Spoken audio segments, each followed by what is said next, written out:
We're here today to introduce the video of the book, Managing Your Crazy Self, Turning Your Turbulence into Tranquility. Hi, I'm Randy Gutenberger, the author of the book, and my mission is to bring out the best in others, often when they don't see it in themselves, by bringing tools and insights to help them with their success. After coaching for 23 years in corporate world and with families and couples and kids, I've put together a package that combines science, management, coaching, and therapy all in one package. This unique approach is energetic, it's positive, it includes humor, it allows you to immediately understand the concepts, it makes neuroscience simple so you get immediate results. It includes common sense, and therefore it works. This book is the first part of a 5-step journey. The first part is to understand your brain and how it generates thoughts and emotions, which often mislead us. The second part is understanding your personality and how you're hardwired. The third part is understanding the experiences that you have lived and what emotions and data is being fed into your brain that comes alive today in your relationships and when you try to perform. The fourth part is to get coaching and management to know how to prioritize your goals and to put things into action where you gain peace in your life in real time. The fifth piece is optional, and that's to connect better with your spirit. The book is broken up into 5 sections. The first section is to understand the structure of the brain. What are the parts of the brain and what does each part do? The second part is understanding the problem with the brain and how it misleads us. The third part is the solutions. How are we to override it? The fourth part is understanding how to make this work in the relationships that you have.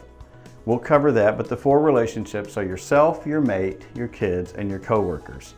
That comes alive when you do the 5th part, which is understanding how to manage your emotions in your day. And we're going to give you the tips so that you can employ these immediately and gain the peace and joy that you've always wanted. The way the brain is wired, because certain parts happen incrementally as we develop, the brain is wired to screw us up emotionally. The truth is, we're all abnormal, but we're also wired to heal. So the end result is when we learn to overcome our emotions and our reactionary self, we become.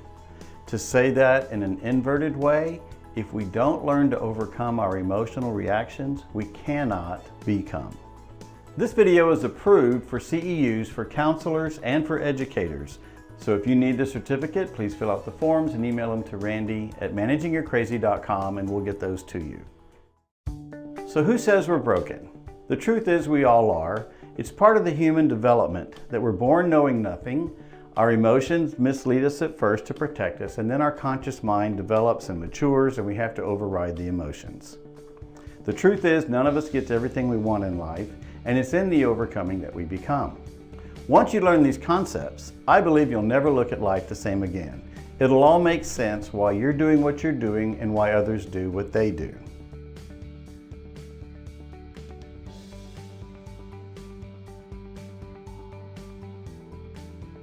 I want you to think of your brain as an organ. The heart beats, the lungs breathe, the stomach digests, and the brain processes. It is your operating system.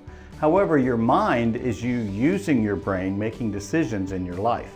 An interesting concept is your brain, your operating system, doesn't know who you are any more than your computer or your cell phone. If you enter the codes, it would respond because it's not a relationship, it's just a program. So your brain is your hardware, your personalities, your software, and your experiences are the data that you use in your software. There are 4 relationships that benefit from you learning these concepts. The first is with yourself, the second is with your mate, the third is with your kids, and the fourth is with your coworkers, particularly those that have authority over you or that you have authority over. So let's look at chapter 1, and we introduce the 2 characters that are in your head. On the left we have the ostrich, which is your reactionary self, which represents your operating system. This is not a person in your head, but it does connect to you with emotions. On the right we have the rhinoceros. The rhino is your conscious mind. This is you. The ostrich is not you. It's your system trying to protect you. Think of it as your home security system for your body.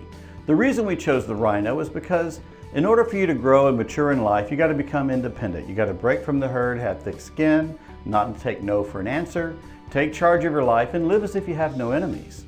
The problem is you have this operating system that's warning you every minute, every second of every day and protecting you from danger, and it's flooding you with emotions, and those mislead you.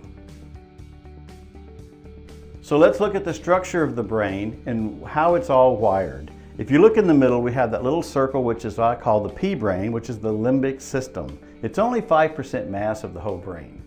Below it, you have the brainstem. The brainstem is about 15%, and these two pieces make up the ostrich, which is your operational system.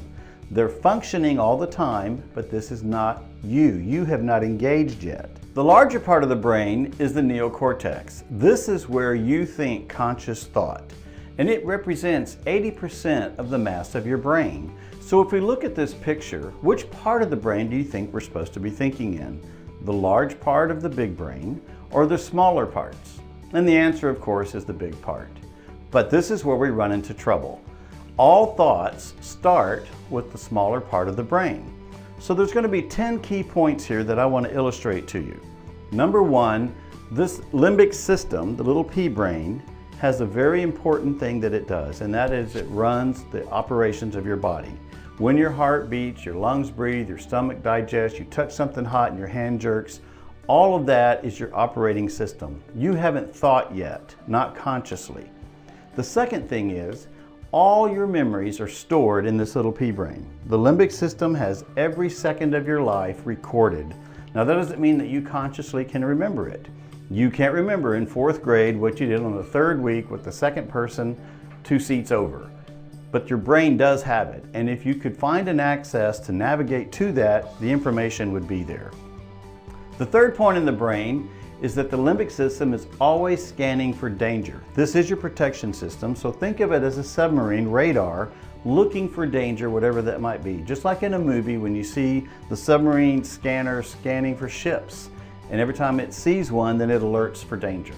The fourth part is when it finds danger, it alerts the brainstem. Now we move information to the lower part of the brain automatically. Again, you haven't chosen a thought yet. This is in your operational system. And the brainstem then reacts to the alert signal by creating chemicals in your body, preparing you for action. There's some very interesting attributes about this limbic system. First of all, it runs 24/7. It is always on the job. It never takes a break. So what does that mean to you? It means, number one, you're constantly getting flooded with emotions at any time that can throw you off. And number two, it means you got to manage your brain 24/7. There's never a time you don't need to be in charge of it. An interesting component of this limbic system is it does not understand time. Time management comes with the conscious mind, just like language and many other skills that we learn that come through the bigger part of the brain in the neocortex. So time is not an element of the limbic system or the emotional part of the brain. So the limbic system doesn't complement. It has all the memories, good and bad, in its timeline. All that's in the storehouse, but there's no coding in the limbic system to connect with you with a good thought, or to lead a compliment, or to encourage you. Its only job is to warn you of danger. It's like an alarm clock. The alarm clock does not wake you up in the morning and say, "Hey beautiful, you think yesterday was great? Wait till you live today. This is going to be the best day of your life." All the alarm clock does, in fact the name is called an alarm clock, like there's a fire. We shouldn't have designed it that way. But the brain works like that. It's wanting to protect you, so it sends out these alerts. The next key point is all your insecurities are stored in your limbic system. It's scanning them and it's protecting you from those. It recorded them and it's protecting you from them 24/7. So you can kind of see a pattern going on here, and you haven't even hit your feet on the floor or had your coffee yet. Next, the limbic system does not help you in relationships. It's not there to build a relationship, to encourage, to love, to admonish, any of that. It's there to protect you of danger. So anything you're doing with someone else, it's constantly wanting to alert you of something that happened in the past. As a result, you got to think about this for a minute. The limbic system's memory has no future in it. You have to go live that yet. So the limbic system does not look forward. It only looks backward and tries to connect you in the present with what happened in the past. And this is the disconnect of the human being. You're trying to live in the moment, and your protection system's living in the past.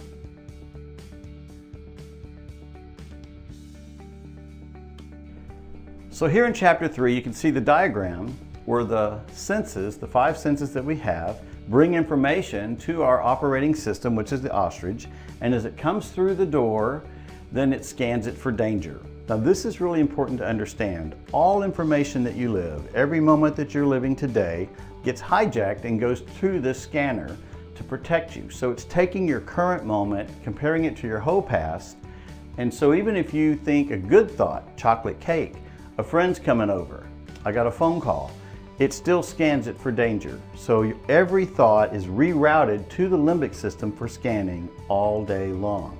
You have to constantly override it and choose to think in your conscious mind.